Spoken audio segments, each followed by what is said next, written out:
হ্যাঁ দাদা, কথা হয়েছিল। আচ্ছা, কি বললো ওরা? ওরা তো ওই টাকার কথাই বলছিল।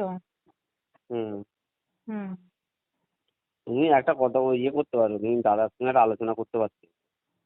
না দাদা, আপনার দাদা অসুস্থ তো, আর আমাদের এত টাকা দেওয়ার মতো সামর্থ্য নেই। না না, একটা কথা বলুন, ও যদি ভাই 10 লাখ আর 20 লাখ দিতে বসে, ওদের কথা কোনো কথা নাকি?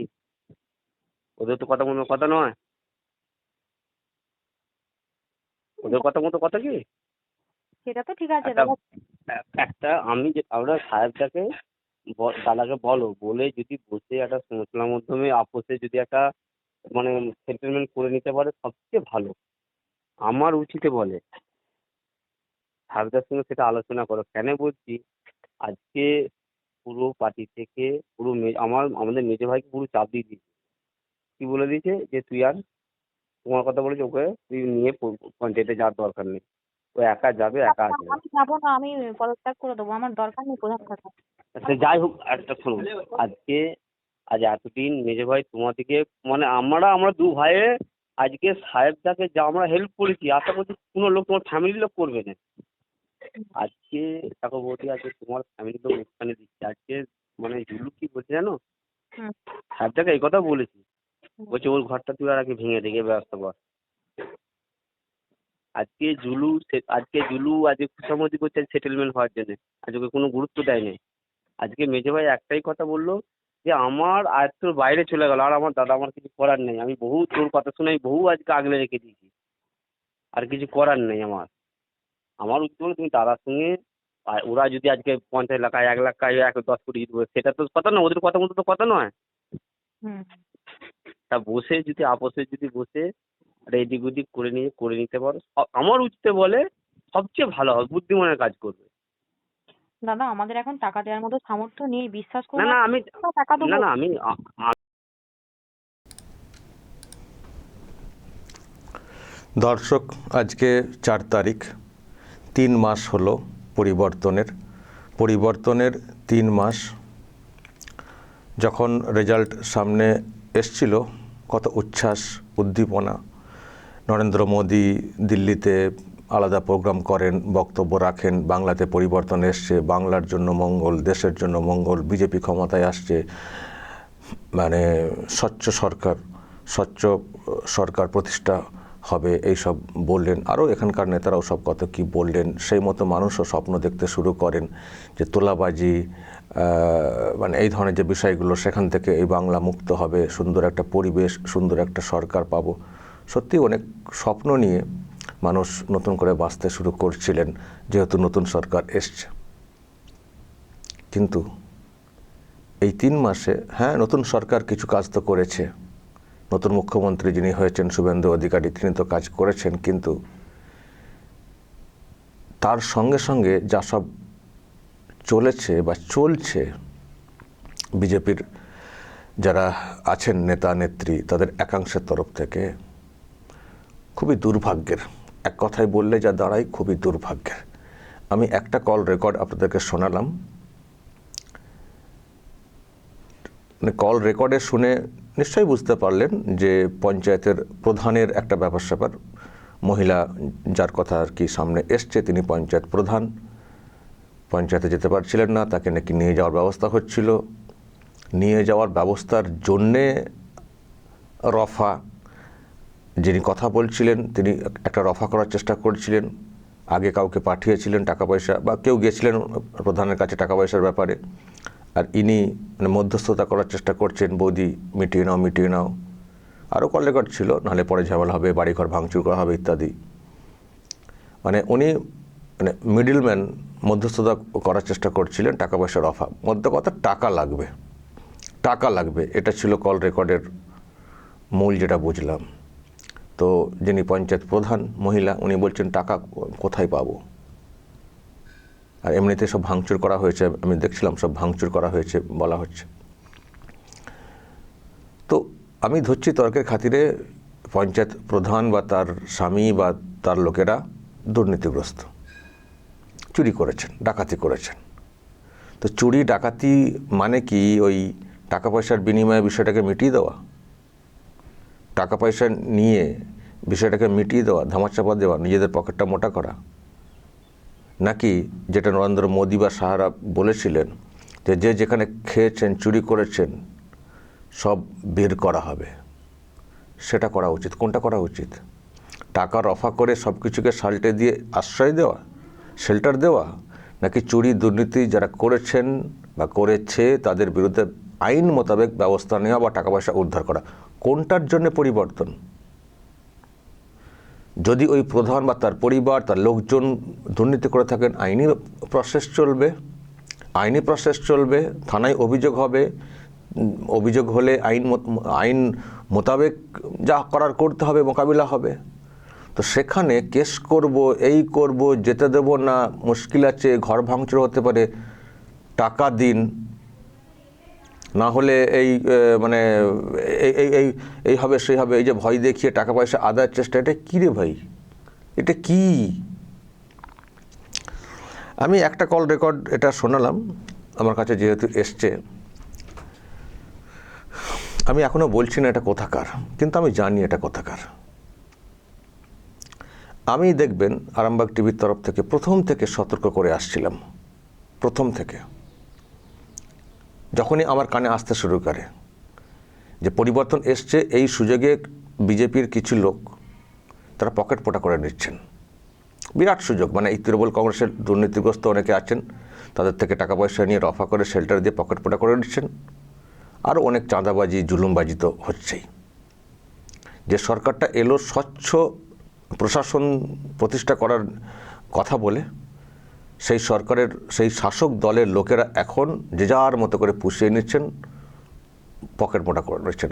আমি এইসব কথা বলার সাথে সাথে বলতাম, এইসব করবেন না, এইসব করবেন না। এখনই আপনাদের নাম ধরে আমরা কিছু বলছি না, কারণ মানুষ অনেক স্বপ্ন নিয়ে এসছেন, মানে সরকারের পরিবর্তন এনেছেন, এক্ষুনি তাদের মধ্যে একটা অন্য রিয়াকশান তৈরি হবে। আপনারা সতর্ক হয়ে যান, এসব করবেন না।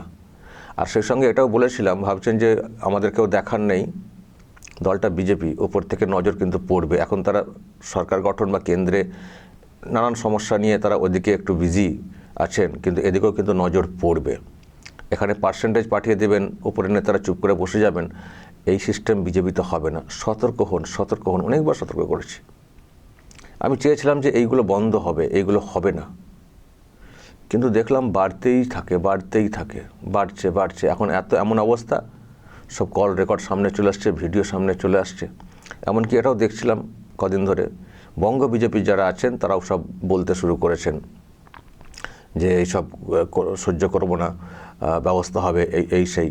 তবে আমি আরেকটা কথা বলি, যারা নেতা এখন যারা একটা কথা বলছেন ওনারা, যে এইগুলো তারাই করছেন যারা 4 ঘন্টার বিজেপি, নতুন করে এসছেন বিজেপিতে, তারা। সব ক্ষেত্রে কিন্তু এটা ঠিক না। হ্যাঁ, হয়তো মানে কিছু কিছু ক্ষেত্রে ওটা নতুন করে বিজেপিতে আসার লোকজন এইসব করছেন, কিন্তু ওটাকে ঢাল করে পুরনোরাও পকেট মোটা করে নিচ্ছেন, সেটাকে ধামাচাপা দিয়ে দেবো, সেটাও কিন্তু ঠিক না। আমার কাছে এরকম খবর আছে, প্রচুর মণ্ডল সভাপতি, তারাও অনেকে পুরনো, হয়তো খুব পুরনো না, কিন্তু অনেক দিন ধরে তারা দলটা করছেন। আবার অনেক পুরনো লোকেরাও করছেন। কাউকে তো ধোয়া তুলসী পাতা ভাববার কোনো কারণ নেই। 4 ঘন্টার হন, 4 দিনের হন, 4 মাসের হন, 4 বছরের হন, যাই হন, যেখানে তোলাবাজি হবে সেখানেই ব্যবস্থা করতে হবে। ওই মানে তোলাবাজি হচ্ছে, অভিযোগ আসছে, সুতরাং ওটাকে চলো ওই নতুন বিজেপি বলে চালিয়ে দিই, আমরা বাকি সব আমরা ভালো, এগুলো খারাপ। আবার এই সুযোগে কিছু আদি বিজেপি, পুরনো বিজেপি, তারাও সুযোগটা কাজে লাগিয়ে নিচ্ছেন। ফলে ওই রকম না, 3 ঘন্টা, 4 ঘন্টা, 4 বছর, 4 মাস, ওটা না, যে করবেন তার বিরুদ্ধে মোকাবিলা করতে হবে। ফলে ওই কথাটা বলে একেবারে সব ঝেড়ে ফেলা আমি দেখছি কিছু নেতার মধ্যে, এরকম ঠিক না। প্রায় সর্বত্রই শুনছি এই একই কেস।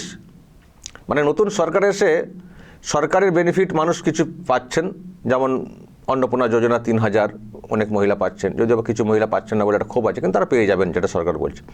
তো মহিলারা পাচ্ছেন মাসে 3000, কিন্তু এই 3 মাসে বিজেপির নেতারা বা চুটকে নেতারাও তারা কোটিপতি হয়ে গেছেন। এই 3 মাসে কোটিপতি হয়ে গেছেন।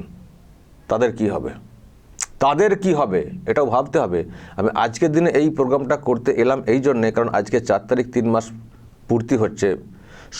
সরকারের 3 মাস পূর্তি হচ্ছে না, কিন্তু পরিবর্তনের 3 মাস পূর্তি আজকে, যেহেতু রেজাল্ট আউট হয়েছিল আজকের দিনে। ফলে 3 মাস আগে রেজাল্টের দিনে যে উচ্ছ্বাস উদ্দীপনা মানুষের মধ্যে ছিল না, আমি নিজে কোথাও ফিল করছি গ্রামগঞ্জে বা অন্যত্র, সে উদ্দীপনা 3 মাসে অনেকটা স্থিমিত হয়ে গেছে, থিতিয়ে গেছে। বিজেপির প্রতি মানুষের ধারণা পাল্টে যাচ্ছে। আমি এটাও বলতে পারি, যখন 11 সালে পরিবর্তন এসছিল, বামেদেরকে সরিয়ে তৃণমূল কংগ্রেস যখন ক্ষমতা এসছিল, এত দ্রুত পরিবর্তনের উচ্ছ্বাস চলে যায়নি মানুষের মন থেকে। পরিবর্তনের উচ্ছ্বাস আর অনেক দিন পর্যন্ত ছিল, অনেক দিন পর্যন্ত উৎসবের আমেজ ছিল। কিন্তু বিজেপির এই পরিবর্তন যেন কোথাও 3 মাসে থিতিয়ে পড়ছে, কারণ হাউ মাউ খাও এমন করেছেন এই বিজেপির একাংশের লোকেরা, যেটা তৃণমূলের পরিবর্তন আমলে ওইসব হয়নি, ওই রকমটা হয়নি। ওদের চলার পথের অনেক ভুল ছিল, সেই জন্য রাজ্য ডুবেছে। কারণ মুখ্যমন্ত্রী যিনি ছিলেন তার ঠিক ভিশন মিশন ছিল না, ওনার একটা সরকার চালানোর ক্ষমতা নেই, সেই জন্য সরকার ডুবেছে। কিন্তু পরিবর্তন তো মানুষ তখন চেয়েছিলেন যে বামেদেরকে সরাতে হবে, সবাই ভোট দিয়ে পরিবর্তন চেয়েছিলেন। কিন্তু শুরুর দিকে পরিবর্তনের পরে যে ব্যাপারটা এসছিল শুরুর দিকে, এত দ্রুত কিন্তু স্থিমিত হয়ে যায়নি বিষয়টা, যেটা আমরা এক্ষেত্রে বিজেপির ক্ষেত্রে দেখছি। 3 মাসেই মানে পরিবর্তনের যে উল্লাস বা বিজয়, সেটা কোথাও যেন থেমে গেছে। মানুষের মনে নানা প্রশ্ন তৈরি হয়ে গেছে যে কি করলাম, এ তো যাহা ছিল তৃণমূল তোলাবাজি এইসব করছিল, তো এখনও তাই চলছে, আরও বেশি করে হচ্ছে, তো 3 মাসে কোটিপতি হয়ে যাচ্ছেন রে বাবা। ফলে এটা ভাববার আছে। নতুন মুখ্যমন্ত্রী চেষ্টা করছেন কাজ করার, কিন্তু উনি তো একজন মানুষ, তো উনি তো আর সর্বত্র সব জায়গাতে দেখতে পাবেন না, তো না দেখতে পারবেন না। তবে ওনাকে আরও নজরদারি বাড়াতে হবে, এটুকু বলতে পারি আমরা। আর নিচুতলায় যেভাবে এরকম তোলাবাজিটা হচ্ছে, নিশ্চয়ই তার পার্সেন্টেজ ওপরের দিকে কিছু কিছু যাচ্ছে। আমি কাউকে ধোয়া তুলসী পাতা বলবো না, এমনকি অনেক এমএলএর বিরুদ্ধে অভিযোগ পর্যন্ত আসছে। কিছু কিছু এমএলএ তো এখন সব বার্তা দিচ্ছেন এসব সহ্য করবো না, ওসব সহ্য করবো না, কিন্তু এইরকম অভিযোগ আসছে যে এমএলএর লোকেরা এসে তোলাবাজি করছেন। আমি সেগুলো পরে পরে হয়তো ফাঁস করব, ডকুমেন্টগুলো জড়ো করছি। আমরা এসব সহ্য করবো না। আমরা কিসের জন্য সহ্য করব? বিশেষ করে আরামবাগ টিভি কিসের জন্য সহ্য করবে? আরামবাগ টিভি বিজেপি করে নাকি? আরামবাগ টিভি কোনো বিজেপির কোনো পার্টি করে না।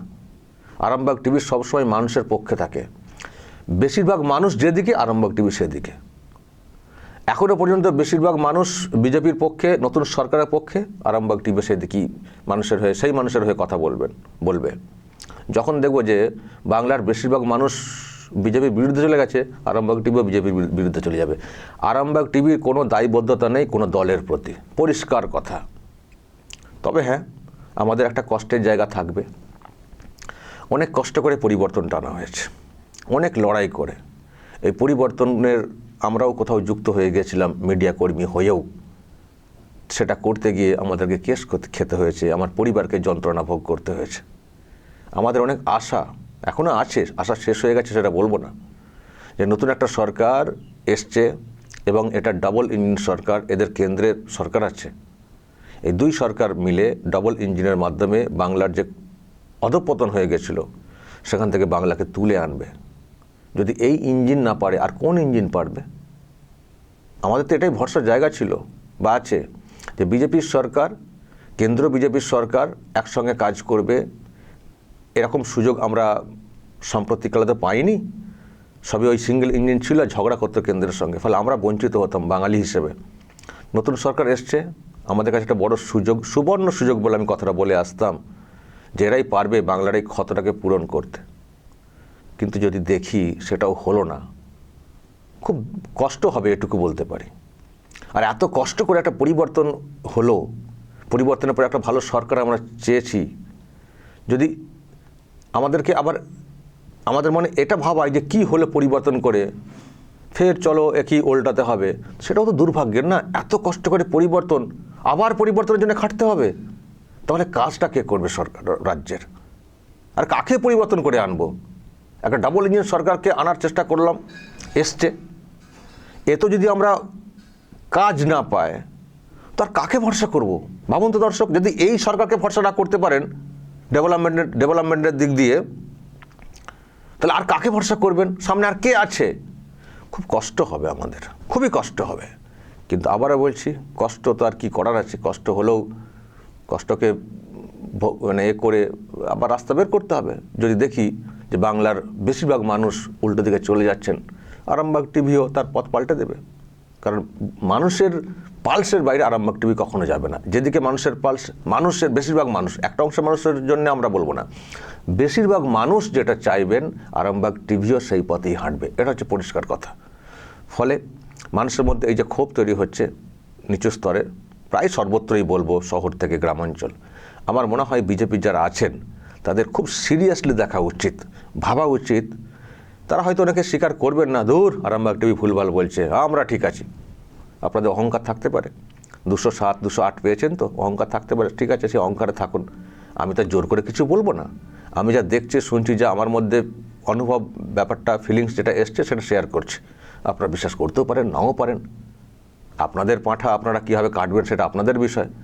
আমার অত ভাববার আমরা কেনই বা চাপিয়ে দিতে যাব, চাপিয়ে দিতে যাব। কিন্তু কষ্টের জায়গা অবশ্যই আমাদের থাকবে। আমরাও তো আপন মনে করেছিলাম এই দলটাকে, এই জন্য আপন মনে করেছিলাম, পলিটিক্যাল মতাদর্শ ওইসবের ব্যাপারে না, যে এই সরকারটা এলে ডাবল ইঞ্জিন সরকার আমরা পাবো, আমাদের বিরাট উন্নতি হবে, এই উন্নয়নের নিরিখে জাস্ট। কিন্তু সেটা যদি আপনারা না বোঝেন, আপনারা আপনাদের মতো করে চলবেন। মানুষও কতদিন সহ্য করবেন। যখন মানুষও মুখ খুলতে শুরু করবেন চতুর্দিক দিয়ে, আমাদের সেই কথাগুলি আমাদের চ্যানেলে প্রাধান্য পাবে, এটুকু বলতে পারি। ফলে নজর দিন, এতটা অহংকার ঔদ্ধত্য দেখানোর কোনো উচিত না। আবার বলছি, সেটা আপনাদের ব্যাপার, কিন্তু উচিত না। নজর দিন, যা হয়ে গেছে নিচু স্তরে পুরো ফোপড়া হয়ে গেছে। আপনাদেরকে এই দলটাকে নতুন করে সাজাতে হবে। যারা এই কাজগুলো করেছেন, প্রচুর চোর ছাচরকে পয়সার বিনিময়ে প্রোটেকশন মানি নিয়ে শেল্টার দিয়ে দিয়েছেন, প্রচুর, যাদের বিরুদ্ধে আইন মোতাবেক ব্যবস্থা হওয়ার কথা ছিল, হয়নি। এইগুলো কিন্তু গ্রামের মানুষগুলো দেখছেন, ওয়ার্ডের মানুষগুলো দেখছেন, যে কী রে ভাই, এ তোর সঙ্গে ঘুরছে, একে তো আমরা চোর বলে জানতাম। ফলে এই যে মানুষের মনে একটা রিয়াকশান তৈরি হচ্ছে না, দিন গেলে সরকারের প্রতিষ্ঠান বিরোধী একটা হাওয়াও আসবে যতদিন যাবে। ফলে মানুষ কিন্তু আবার মত পরিবর্তন করে ফেলবেন, সিদ্ধান্ত পরিবর্তন করে ফেলবেন। তখন কিন্তু ওই গদিতে যেখানে বসে রয়েছেন টিকতে পারবেন না। অনেকে তো ঠান্ডা ঘরে বসে বসে নেতা মন্ত্রী হয়ে গেছেন, নিচু স্তরে তারা নামেননি, তারাও সব বড় বড় কথা বলছেন, বড় বড় ভাব দেখাচ্ছেন। একটু চেঞ্জ করুন নিজেদেরকে।